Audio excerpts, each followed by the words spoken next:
नमस्कार, जय गणेश. आज आपण ॲस्ट्रोवास्तू म्हणजे वास्तू ज्योतिष याविषयी आपण चर्चा करणार आहोत. ज्योतिषशास्त्रात एक त्रिसूत्री आपण अवलंबत असतो, ती म्हणजे घट, घटना, घटाकाश. त्या त्रिसूत्रीचा अर्थ असा होतो, घट म्हणजे घर, घटाकाश म्हणजे आकार प्रकारातून निर्माण होणारे अवकाशाचे स्पंदन. म्हणजेच ज्या प्रकारचा घटाचा आकार असेल, घराचा आकार असेल, त्यातून अवकाशात म्हणजे काही स्पंदन तयार होतात आणि त्या स्पंदनातून काही घटना घडत असतात. तर ह्या त्रिसूत्रीवरती आपण वास्तुशास्त्र या गोष्टीचा अभ्यास करतो. तसेच वास्तुशास्त्रामध्ये एक टू स्टेट थेरी आपण अवलंबतो. द्विऊर्जा पद्धती आपण त्याला म्हणतो. तर ती द्विऊर्जा पद्धती काय आहे, तर आपल्या वास्तूमध्ये किंवा आपल्या वास्तुशास्त्रामध्ये 4 दिशा आहेत: उत्तर, दक्षिण, पूर्व, पश्चिम. त्यातील पूर्वेकडून प्राणिक ऊर्जा उगम पावते आणि वास्तूमध्ये प्रवेश करते. पूर्वेकडून प्राणिक ऊर्जा, तर उत्तरेकडून जैविक ऊर्जा ही आपल्या वास्तूमध्ये प्रवेश करत असते. तर पूर्वेकडून उगम पावलेली प्राणिक ऊर्जा ही पश्चिमेला होते आणि उत्तरेकडून उगम पावलेली जैविक ऊर्जा ही दक्षिणेला होत असते. तर वास्तू म्हणजे आपलं वास्तूमध्ये आपण एक बीज रोवलेलं असतं. तर त्या बीजाला पूर्वेकडून उगम पावणारी प्राणिक ऊर्जा ही वास्तूमध्ये प्रवेश करून वर्तुळाकार भ्रमण करून ती पश्चिमेला होत असते. तर त्या ऊर्जेतून आपल्याला ऊन, सूर्यप्रकाश, ऑक्सिजन ह्या गोष्टी मिळतात त्या बीजाला. तर उत्तरेकडून जी आपण जैविक ऊर्जा उगम पावते ती उत्तरेकडून उगम पावून वर्तुळाकार भ्रमण होतं आणि ती दक्षिणेत अस्तप होते. तर त्यातून आपल्याला जल, वारा ह्या गोष्टी मिळत असतात. जर वास्तूमध्ये कोणतेही दोष नसतील तर ती प्राणिक आणि जैविक ऊर्जा याची शक्ती त्या बीजाला मिळते आणि ते बीज अंकुरित पावतं, वाढतं, त्याला बळे फुले अशी लागतात. पण जर वास्तूमध्ये काही दोष असतील तर ह्या प्राणिक ऊर्जेची किंवा जैविक ऊर्जेची एक उगम पावणार नाही किंवा ते उगम जर पावल्या आणि त्या अस्त झाल्या नाही दोष असल्यामुळं, तर त्या पावसाबरोबर, त्या पाण्याबरोबर, त्या वाऱ्याबरोबर ते बीज जे असेल ते उडून जाईल, वाहून जाईल किंवा त्या अशुद्ध सूर्यप्रकाशात ते बीज करपून जाईल, जेणेकरून ते बीज जे आहे ते अंकुरित पावणार नाही, त्याची वाढ होणार नाही किंवा ते त्याला फळं फुलं लागणार नाही. तर हे इतकं महत्व आपल्या वास्तुशास्त्रात असतं. आपला जो घट आहे, जो आकार आहे वास्तूचा, त्याच्यावरून आपल्याला आपल्या आयुष्यात घडणाऱ्या ज्या घटना आहेत त्या आपल्याला आपण पाहत असतो. दुसरी गोष्ट, उत्तर पूर्व वास्तूमध्ये, वास्तुशास्त्रामध्ये उत्तर आणि पूर्वच्या दिशा आहेत, याच्यामध्ये आपल्याला चंद्रनाडीचा प्रभाव दिसतो. चंद्रनाडीचा. आणि दक्षिण पश्चिम जी बाजू असते आपली, दक्षिण पश्चिम ज्याला आपण अस्त म्हणलेला आहे, याच्यामध्ये सूर्यनाडीचा प्रभाव असतो. जर आपल्या वास्तूमध्ये चंद्रनाडीचा प्रभाव जास्त असेल, म्हणजे उत्तरेकडून आणि पूर्वेकडून भरपूर सूर्यप्रकाश, वारा आपल्या वास्तूमध्ये येत असेल, तर चंद्रनाडीचा प्रभाव अधिक असेल, तर घरात स्थैर्य, क्षेम, समृद्धी, धनसंपदा याचा वास असतो. आणि तेच जर आपल्या वास्तूमध्ये जर दक्षिण पश्चिम जास्त दिशा आहेत, ह्याकडला म्हणजे सूर्यनाडी याचा प्रभाव जर अधिक असेल, तर त्या सूर्यनाडीलाच पिंगला नाडीचं म्हणलेलं आहे, त्याचा प्रभाव जर अधिक असेल तर आपल्या वस्तूमध्ये विपदा, विनाश, विकार, विलाप आणि विद्रोह ह्या गोष्टी घडत असतात. इतकं या सूर्यनाडी चंद्रनाडीला आपल्याला वास्तुशास्त्रामध्ये महत्व दिलेलं आहे. तर आपण आज ह्या विषयावरती आपण चर्चा करतोय. तर आपण चालू करू. आपण वास्तुशास्त्राचं एक ज्योतिषीय विश्लेषण सुद्धा आपण करणार आहोत आज. आणि आपण एक पत्रिका मांडलेली आहे. त्याच्यामध्ये मेष राशी, सिंह राशी आणि धनु राशी ह्या पूर्व दिशा, या आपल्या पूर्व दिशा दर्शवत असतात. इथं आपल्याला मंगळ स्वामी झाला, इथे सूर्य झाला आणि इथे तुमचा गुरु स्वामी झाला. या पूर्व दिशा दर्शवतात. तसेच हे अग्नितत्व आहे. या राशी ज्या आहेत त्या अग्नितत्वाचे आहेत.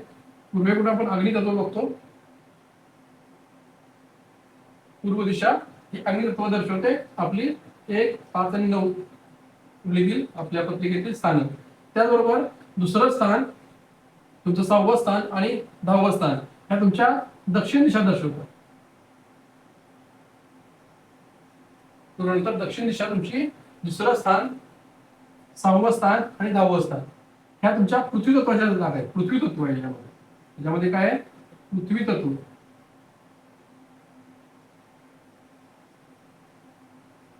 हे स्वामी झाले इथं तुमचे शुक्र, बुध आणि शनी, हे जे स्वामी झाले. आणि ही तुमची दक्षिण दिशा दर्शवतात. आपण मगाशी म्हटलेलं आहे उत्तरेकडून आपली प्राणिक ऊर्जा जैविक ऊर्जा उगम पावते, दक्षिणेला अस्त होते. नेहमी कुठल्याही गोष्टीला अस्त व्हायचं असेल, अस्त एनर्जी आपल्याला करायची असेल त्याला पृथ्वी तत्व पाहिजे. आपल्याला कुठलेही झाड किंवा कुठले वृक्ष, कुठले बीज उगवायचं असेल, जमीन असल्याशिवाय कुठलेही झाड, फूल किंवा कुठली बी उगवणार नाही. तर आपल्याला काय लागतं? पृथ्वी तत्व लागतं. तर हे तुमच्या जे स्थान आहे हे दक्षिण दिशा दर्शवतात, जे पृथ्वी तत्व आहे. नेक्स्ट तिसरं तुमचं 3, 7 आणि 11 हे तुमचं वायू तत्व दर्शवतं. ह्या पश्चिम दिशा आहे. या दिशा तुमच्या पश्चिम दाखवतात, म्हणजे पश्चिम दिशा आणि वायू तत्व दाखवते.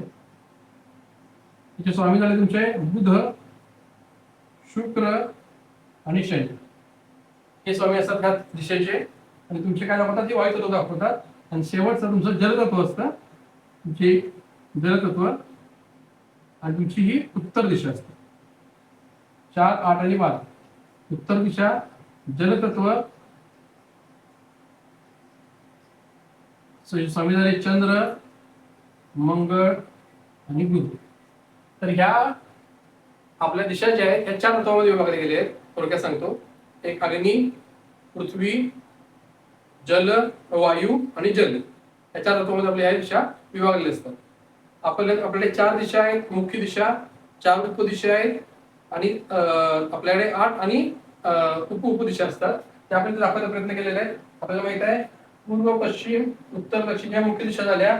आग्नेय, नैऋत्य, वायव्य, ईशान्य उपदिशा झाल्या. बघा, पूर्व, पश्चिम, उत्तर, दक्षिण, आग्नेय, नैऋत्य, वायव्य, ईशान्य. पण ह्या आग्नेयचं आणि पूर्वच्या मध्ये जी एक दिशा आपण करतो त्याला पूर्व आग्नेय म्हणतो. आणि आग्नेय दक्षिणच्या मध्ये जी दिशा असते त्याला दक्षिण आग्नेय म्हणतो. ह्या पद्धतीने इथंच नैऋत्य दक्षिण याच्यामध्ये जी दिशा आहे त्याला दक्षिण नैऋत्य म्हणलेलं आहे. आणि नैऋत्य आणि पश्चिम ह्याच्यामध्ये जी दिशा आहे त्याला पश्चिम नैऋत्य म्हणलेलं आहे. दक्षिण नैऋत्य, पश्चिम नैऋत्य. तसं इथे पश्चिम आणि वायव्य ह्याच्यामध्ये जी दिशा आहे ही पश्चिम वायव्य, आणि उत्तर आणि वायव्य ह्याच्यामध्ये जी दिशा आहे ही उत्तर वायव्य. तर ह्या अशा 16 दिशामध्ये आपण वास्तुशास्त्राचं सखोल असं विश्लेषण करतो. नॉर्मली आपण 4 दिशा मानतो किंवा 8 दिशा मानतो, 4 मुख्य दिशा, 4 उपदिशा.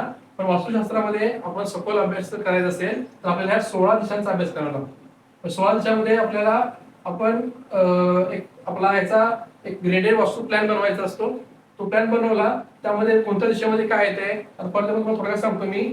आपला वास्तुपुरुष जो असतो, वास्तुपुरुष हा असा आपला हा ईशान्य नैऋत्य झोपलेला असतो.